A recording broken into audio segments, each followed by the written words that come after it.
राजेश माहेश्वरी जी। राधे राधे महाराज जी। महाराज जी, आप कह रहे हैं कि आप कोटा में, महाराज जी कह रहे हैं कि लाखों बच्चे आते हैं शिक्षा के लिए, वो डॉक्टर या इंजीनियर बनना चाहते हैं और हम पढ़ाई भी कराते हैं। पर महाराज जी, हम एक आपसे प्रार्थना करना चाहते हैं कि वो बने ना बने, बट एक अच्छा इंसान बन जाए। हाँ, ये समस्या तो नए बच्चों में बहुत बुरी तरह से फैल रही है। इंसानियत छोड़ना, क्योंकि नशा करना और व्यभिचार करना ये इंसानियत को दूर कर देता है, बुद्धि मलिन हो जाती है। और इनकी बहुत जोर से धूम मच रही है।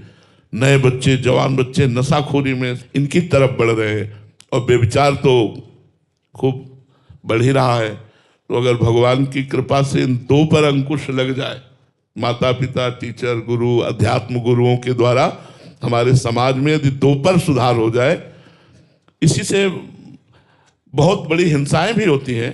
जैसे बच्चा है और वो ड्रग्स लेता है, अपनी माँ से कह रहा मुझे दीजिए पैसे, और वो कहाँ तक पैसे दे, वो रोष में आके अपनी माँ की हत्या कर देता है। नौजवान पैसा चाहिए, कोई बहन बेटी स्वर्ण की जंजीर पहने, खींचा ऐसे, वो गिरे मरे कुछ भी हो, लिए 10-20-40 हजार की चीज में जीवन जो है वो नष्ट कर रहे हैं। तो ये जो प्रवृत्तियां, चोरी, हिंसा, छल, कपट, व्यभिचार, ये बढ़ रहा है, इसमें व्यसन प्रधान है। व्यसन, कुसंग, दुराचार, ये प्रवृत्तियां बढ़ने के कारण हमारे समाज की जो नई पीढ़ी है उसमें बड़ी कमी हो रही है। अगर आध्यात्मिकता का प्रवेश हो जाए, जैसे बहुत से नौजवान सुधार की तरफ चल रहे हैं, जो सत्संग का प्रभाव, संतवाणी का प्रभाव पहुंच रहा है, ये बहुत बड़ी बात है कि आज का नौजवान संतवाणी सुने, आज का नौजवान संत दर्शन करना चाहे, आज का नौजवान संत से मिलना चाहे। ये भगवान की बड़ी अहेतुकी कृपा हुई है।